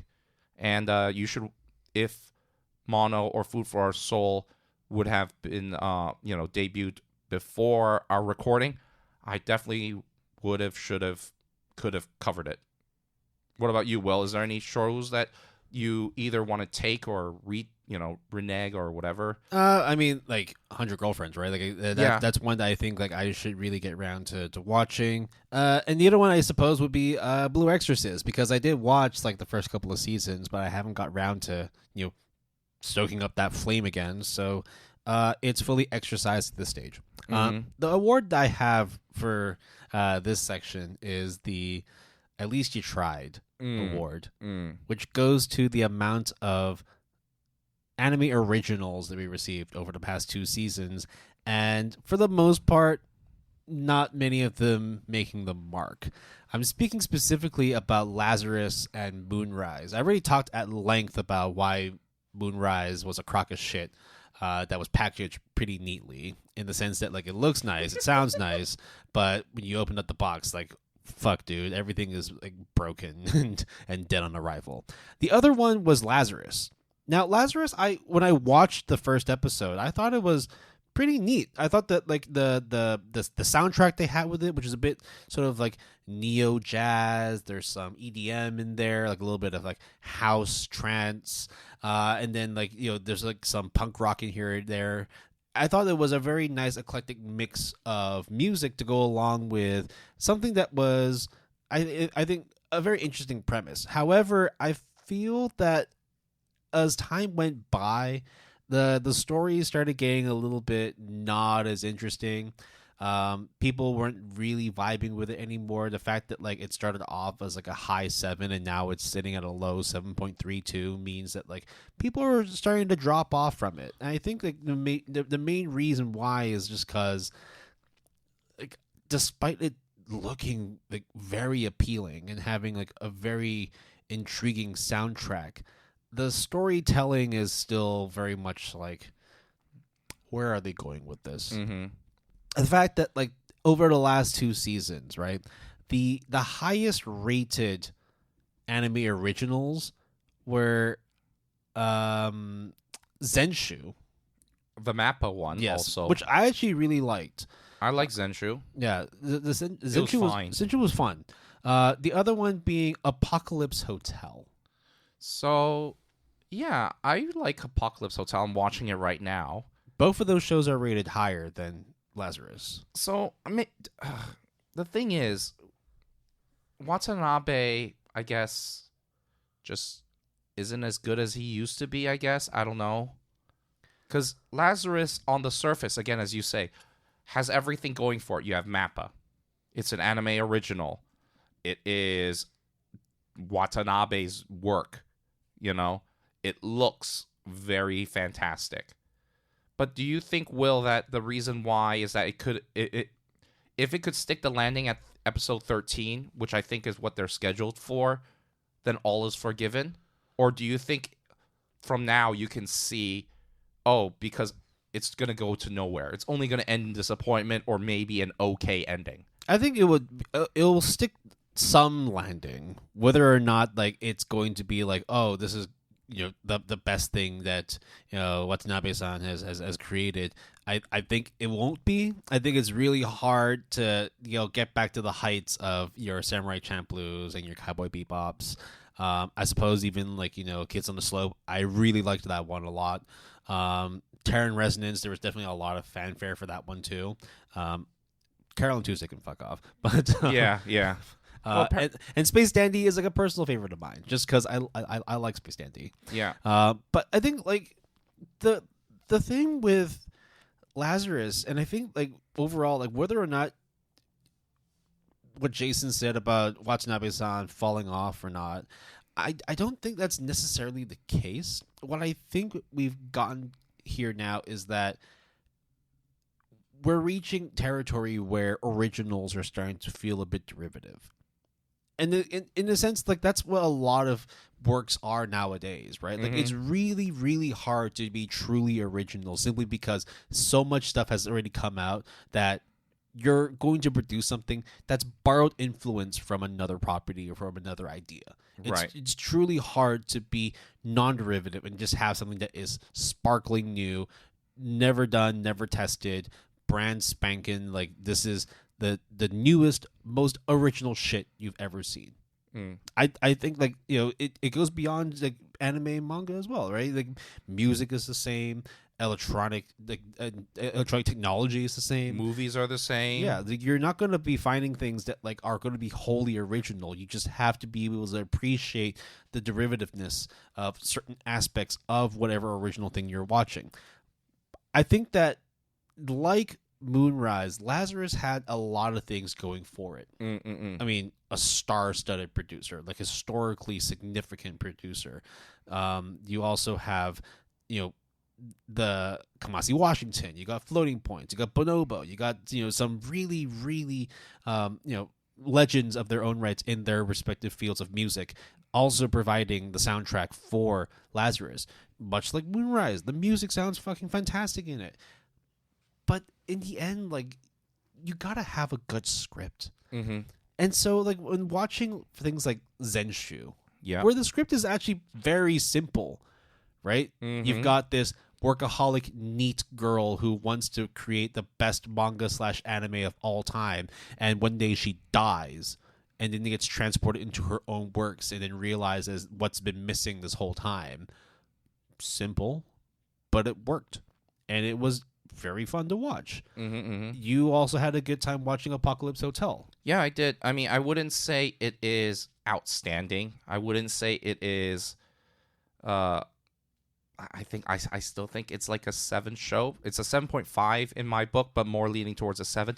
But it's funny. It's cute, and the premise is very simple. At the end of the world, the robots who take care of the hotel when humans leave, and then something comes back. What are you going to do in the meantime? It's, again, simple premise. Whereas Lazarus, I think, is like this, global. It is, a ragtag team Exactly. of Ocean 11 save the world from. We've got this epidemic that's coming, and we need to put together a group of no-gooders trying to right their wrongs and prove that they're useful to society. Moonrise. Oh, there's an insurrection on the moon, and we need to go there and fix things. But there's also a reason why the moon was taking over in the first place, and the people that are on there may not be who they are in the first place. It's like, bro, like, put down the pipe, right? Like, you're way too high right now. Just do Kiss, right? Keep it simple, stupid, right? So, but at the same time, like, I think that kind of is the reason why I have to at least you tried. yeah. Because you do need to end up taking some risks. You can't just play it safe all the time, right? Like, granted, Zenshu and Apocalypse Hotel are doing well in their own rights. They're popular enough for people to keep watching it. There's a reason why their scores are very positive, like, you know, in comparison to the shows itself, right? Like, when you compare them to how big a production and how big a name Lazarus and Moonrise are, right, with the staff that they carry, with the people they have behind the scenes working on this thing, you can see why there's a lot of disappointment when Lazarus and Moonrise don't perform as they're expected. But you also can't knock the studio. You can't knock the producers and directors in terms of at least wanting to put forward something that they envision to be the next magnum opus. Yeah. Right? Like, okay, like if we exclude like the big producers and Watanabe-san, right? It reminds me a lot of like video game developers and how just because a game is bad, A, does not mean that people don't put hard work behind it, and B, does not mean that they have control over, I guess, the storyline. Like, hey, I'm a programmer, or like I do like AI programming for like the NPCs and whatnot, but that has nothing to do with the storyline. Or I'm a concept artist, but that has nothing to do with the storyline or how the mechanics work either. Yet the end product may be something that's out of my control.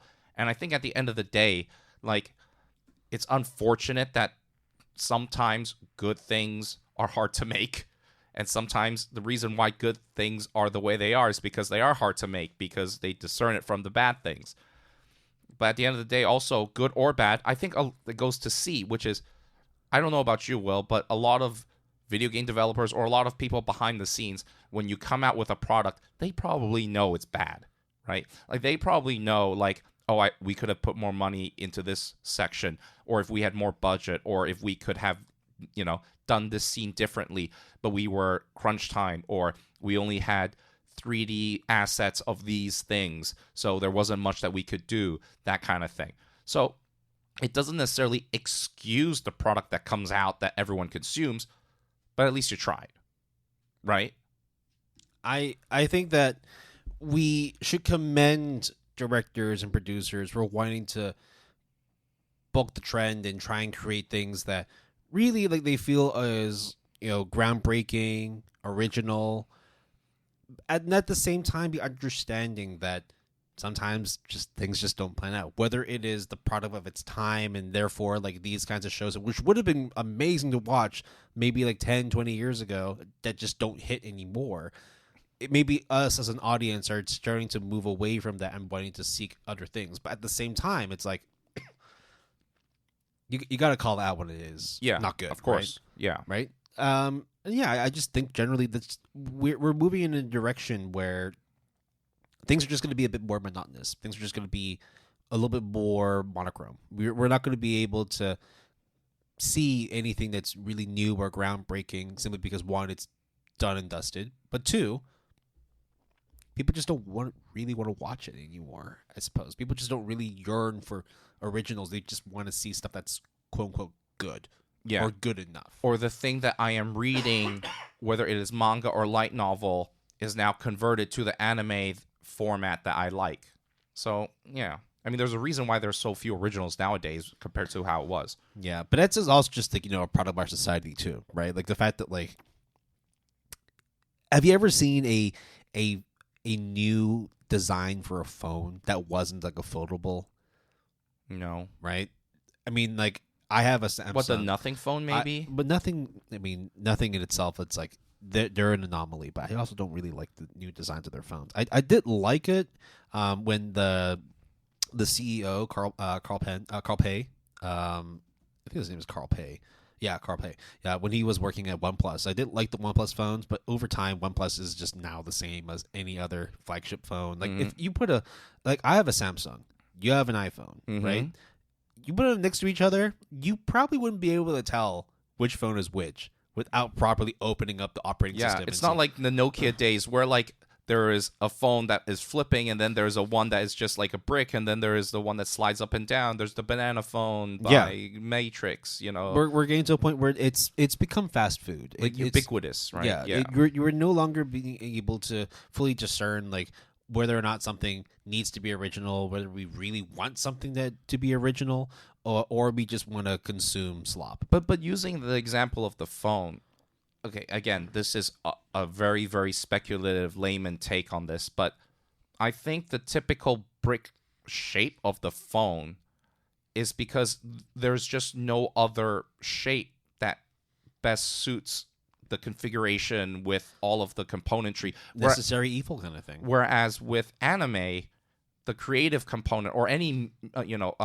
creative medium requires something that cannot be refined beyond a certain point.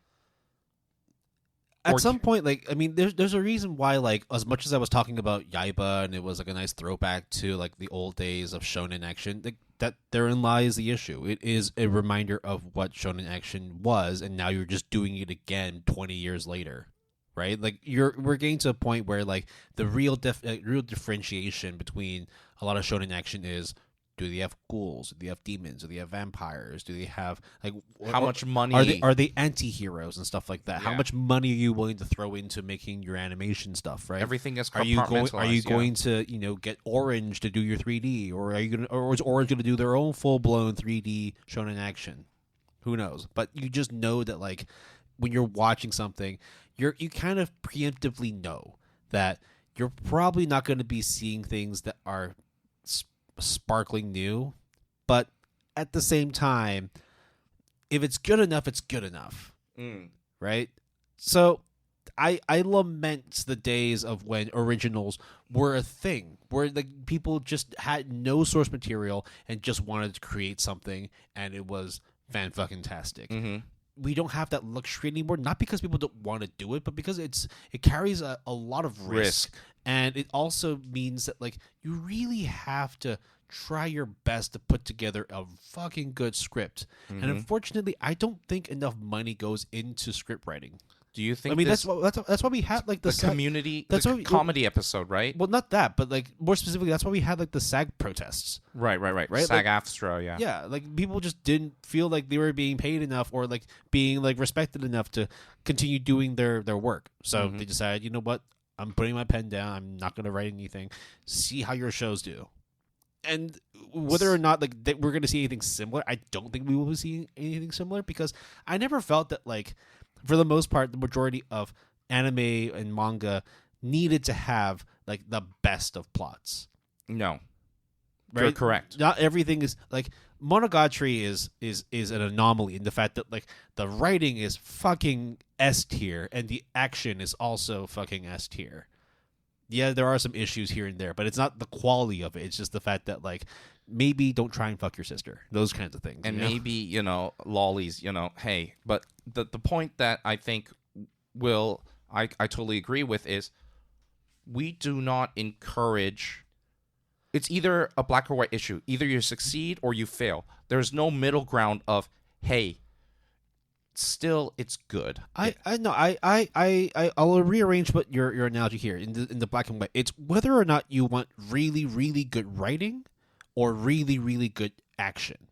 And 99% of the time, I guarantee you, studios will go with the action.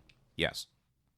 That's also then why comedy is not necessarily at the frontier, because the fact that you just don't have enough emphasis on people wanting to put together a good script, a good plot, if you already have enough good action to carry your story. But at least they try. Yeah. Another thing that I would say that at least they tried is, Will, have you seen the opening sequence of Rock is a Lady's Modesty? Because you watched the first episode, they didn't have the intro sequence. you should watch it because we can watch it off air because it's essentially them rocking the fuck out. And it's asobase ED level of shenanigans. Nice. And it is the co-winner of the Best OPED Sequence Theme Award. The other co-winner is How to Become Ordinary Season 2. Oh, Shosumin. For some reason, Shosumin Season 2, it will come up later in the Stupidish Awards. But both of these shows have really good opening and ending sequences, such that it reminds me that, hey, actually, sometimes openings and ending sequences, not necessarily just OPs and EDs, are really, people can put in a lot of effort and are really good. I really like both of them, both for the music and the sequences. And I like to throw in an OP into that. Yeah. The OP for Momentary Lily. Which one is that? That's the one where it's like the ensemble of girls and they're in like a mall and everything is dead. But then like the opening is just straight heavy metal. I think we have realized that there's a pattern. If you have heavy metal in your opening sequence or your ED, we're going to like your show a little bit. It also made me a fan of Hanabi, which is the group that did the opening for them. I actually really like it. I actually really do like Hanabi. I've been listening to a lot of their music recently. So it just goes to show, man. Sometimes EPs and EDs. If you need some help, put some metal in it. Yeah, that's straight up. That's what it is. But don't make it a brick. You know what I'm saying? No. I do have one more award. Yep. Which is it's the Paul Revere Award. Paul Revere. How come that name sounds really familiar? The British are coming, but it's not the British. Oh, okay. It's the Chinese. Yes. Chinese anime right now. Do you think Donghua? Yeah, don't it's here to stay. If you look at the ratings for, at least on my anime list, for all the shows that have come out from China. So there is To Be Hero X, there is Cinderella Chef, there's Link Click. There's the Brighton arc of Link Click. Yeah, To Be Hero X. There's also this long-running animation called A Record of Mortals' Journey to Immortality. It's on its 4th season, and consistently it's been like 8s. And Kingdom's got a 6th season. Renegade Immortal, that's another one that's been really doing well too. Kingdom. Nice. But to be clear, Kingdom is a Japanese production, but it's about the 3 kingdoms of Chinese history. But generally, still. yeah, a lot of Chinese animations are like ranking of like 8.62, 8.35, 7.82, 7.46. China is coming in hot and heavy with their animation productions. I just think Japanese people maybe are a bit complacent maybe in this particular domain. Which I think that's like, okay, look, and when you say complacent, here's the other thing that I want to talk about in terms of like the Chinese productions, because let's be real. If you just look at the posters for like Immortal's Journey or looking at Let me check this. or like the Demon Hunter and stuff like that, you'll notice a running theme in that a lot of them are like historical fiction. Or like historical action shows, back in the feudal days. I see. Yeah. Right, the old dynasties where it's just like they have like their ancient kingdom robes and like their sword fighting. And There's whatnot. a League of Legends skin for Immortal Journeys in 2023. What the fuck? Yeah. So the Chinese have come and arrived. The wuxia, right? Yeah. It's essentially. Like, so when we say complacency, like, I'm not saying that China's gotta do something about this genre, because of the fact that like it's popular for a reason. Wuxia is always going to be like, you just want to watch heroes do martial arts. You just want to see some chivalrous shit. You just want to see someone some flying daggers, hidden dragons. Exactly, right? You just want to see some big name hero kick ass and take names. Yeah. It's I would even go so far to say the wuxia subgenre within anime is akin to the shonen action of Japan. Yes. No, 100%. Yeah. So like for every shonen action there is from Japan, there is a wuxia from China, whether it's live action or animated, and it's going to be here to stay. Now, whether or not I feel that like the popularity of it is pushed by how popular these shows are in China, and granted, China does one thing really, really well, something that Japan also likes to do as well. It really hones in on the domestic market, meaning yes, that they yes. already researched, and not to mention as well, because of the fact that how closed the internet is in China, they have all the numbers. They Yes. have that's the one thing that they have over Japan. Japan has data, right? They can see how well stuff performs. China has every fucking thing. They have their ISPs, they have their addresses, they have like their log times. They know how much people are watching a certain show. They know how well a show is being performed. They know what time people are watching shows. So they just make stuff that works for that time slot, for that demographic, and they do it fucking well. Yeah, and issues that aside, right? Big issues about privacy and data and analytics aside, it's undeniable that when you have all the information at hand, you can spin wonders with it, right? Because then you will know exactly what to do, or at least how to do it to a certain extent. I think it's also just like where the simplicity things, like the keep it simple stupid shit that comes in. Mm-hmm. Wuxia, there really is no hardcore depth to it. Mm-hmm. You have a king, you have a queen, you have a kingdom under duress. You have swords. You have vigilantes. Yeah. And you need to figure out whether the kings are the ones who win or the vigilantes are the ones who win. But because this is China, we're talking about the kings will always win. Not without some internal turmoil and whatnot, right? Because a lot of it is just based on like infighting and civil wars and whatnot, or fighting external forces and the kingdom wins. Do you remember a show called Thunderbolt Fantasy? How does that sound so familiar? It is a wuxia using puppets. Yes. That was a show. Yes. So that Taiwanese Japanese crossover, Yeah. like glove puppet show. So it's over. Like it's completed. It's finished. And it still looks fucking phenomenal. And that just goes to show that it ran for 8 years. Yeah. It just goes to show that even fucking trying to have puppets on screen, like this weird hybrid animation, not really animation with the dubbing and subbing and all that, it still works. Just goes to show how powerful this subgenre is, right? Like, it's crazy good. I mean, I remember you showing it to me, and I was just like, this looks fucking goofy as fuck. And then when they started actually fighting, I'm like, never mind, this actually is pretty fucking sick. It's crazy, right? The fact it ran for 8 years, too. Jesus Christ.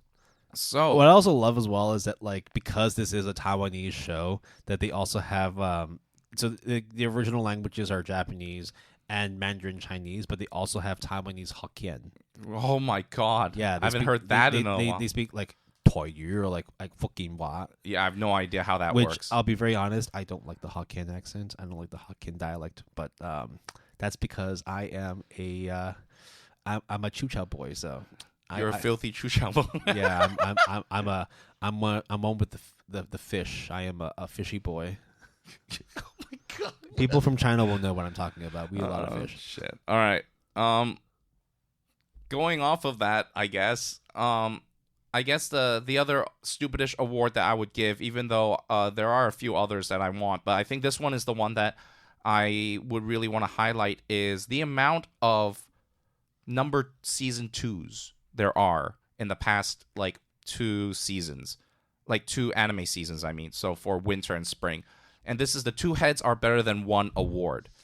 So you got stuff like Shosumin series, you've got Windbreaker, those are on their 2nd season. 100 Girlfriends season 2, Apothecary Diaries season 2, Solo Ahaden Leveling, Ahaden season 2.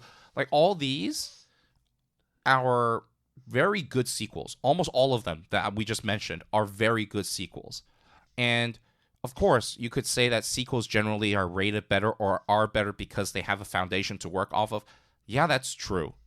But, you know, I think like a while ago we had like, hey, isn't there a lot of 3s this anime season? I forgot, like it was like Fire Force 3 and something season 3, something season 3, and we're just like, technically the Blue threequels. Technically, Blue Exorcist would be in that group because I believe that the new one is the 3rd season.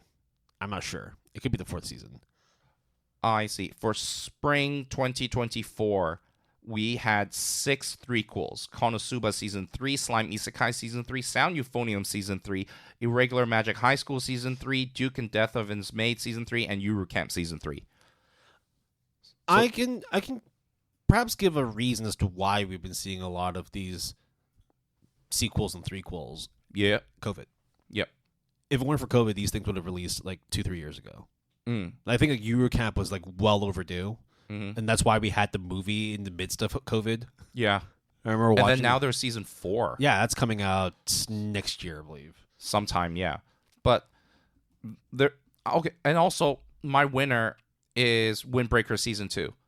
The fights. I actually originally, like when I was writing this, I wanted to give a single award itself to Windbreaker Season 2 and call it like Late Nights and Street Fights Award, because my God, not only is that actually accurate towards what happens during Windbreaker Season 2, it's just a funny award name, but you should watch Windbreaker Season 2, Will, because when you're talking about like delinquents and like fighting like with your fists, look, it's not crazy technical like Oh, I mean, like, if Kengan we're Ashura. talking about delinquent stuff, right? It's always going to be Tokyo Revengers for me. Sure. But Windbreaker is different in the sense that like the fights actually look good and the animation looks good, not like Tokyo Revengers where like the characters still look ugly as fuck. Yeah, and also in Windbreaker Season 2, they don't just like you just punch you once and then you call it quits, or like you fight for like, you know, a couple of seconds or like half a minute. Some of these fight scenes go on for a long time of nonstop, like camera pans, like the screen pans here for them fighting, and then pans here, and then pans backwards, and then there was a flashback sequence. Like, I'm really, really impressed with what Cloverworks did with Windbreaker Season 2. Now, whether or not there will be a Season 3, I don't know, but at the very least, I can tell you that the first 2 seasons are very, very impressive, both in terms of the way it looks and the way it stylizes fighting.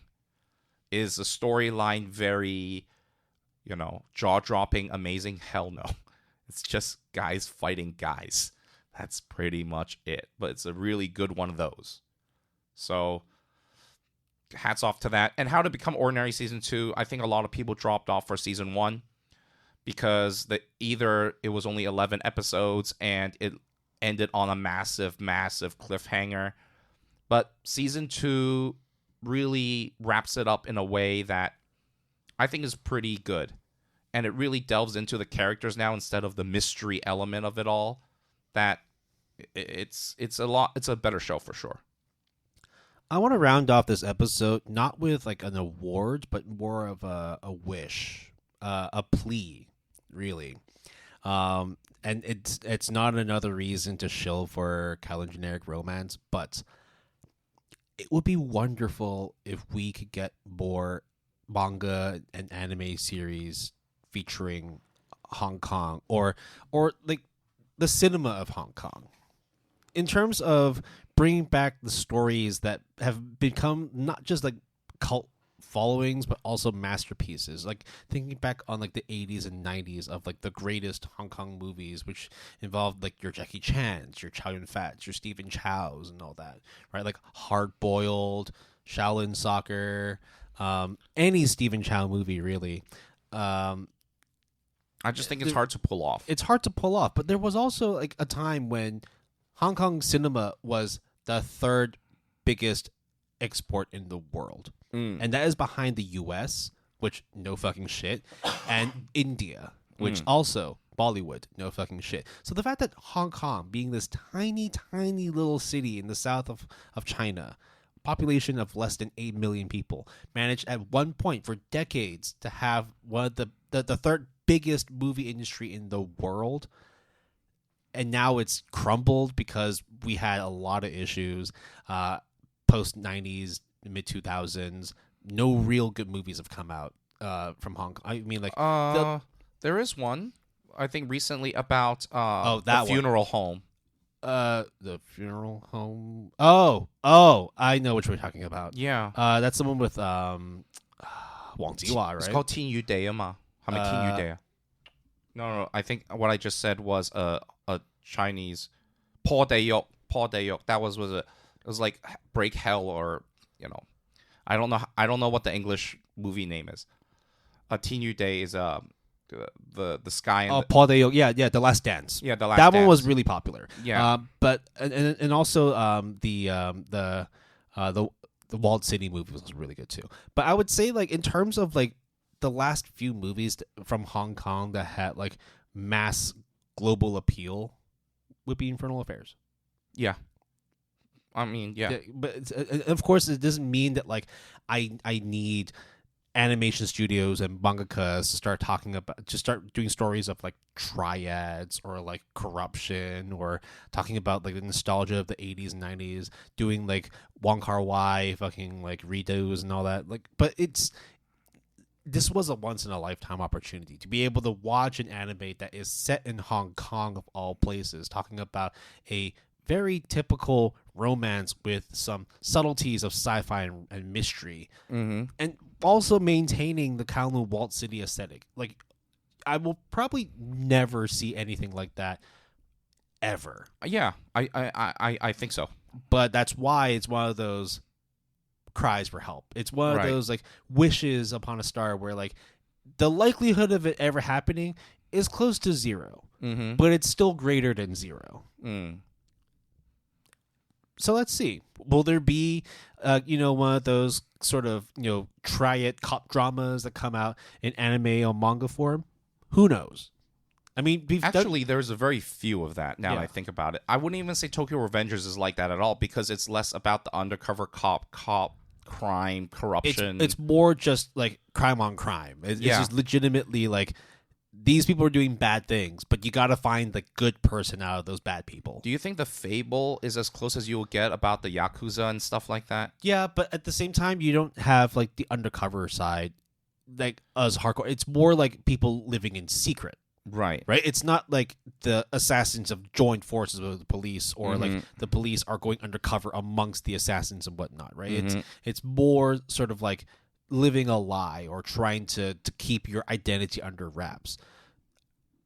But of course, to have any show that even like amounts to anything similar to Infernal Affairs is never going to happen. Yeah, I mean, I'm not going to say right. It's like never... I mean, yes, we had The Departed, but Scorsese decided to go and fucking announce it as a Japanese movie instead of a Hong Kong. movie. and I remember that moment. That was pretty fucking hilarious. It was, but hilarious. Also like a lot of people were freaking angry. I mean, I wasn't happy either, but I was like, dude, how the fuck can you get this wrong? But okay, fine.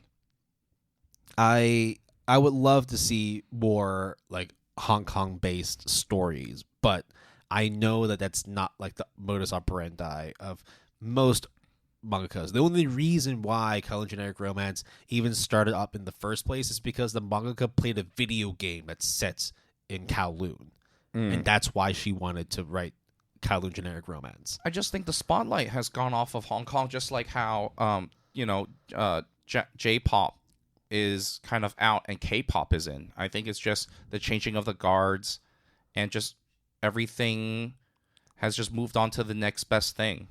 Now, do I think that is warranted? I mean, that's a completely different issue with a completely different answer. But I think those glory days aren't impossible, but it requires such a monumental effort from a lot of people that I don't think it's likely going to happen ever again.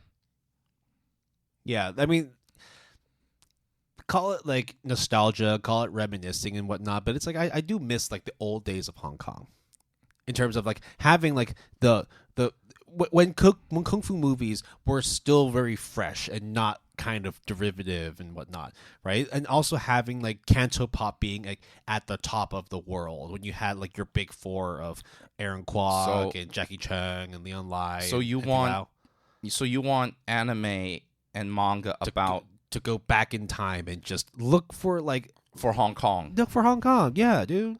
All right, it would be awesome. Like it would be cool to just see a triad story done in a Japanese form because, like, well, I mean, why would it make sense to do a Kowloon Walled City in Japanese? But it works.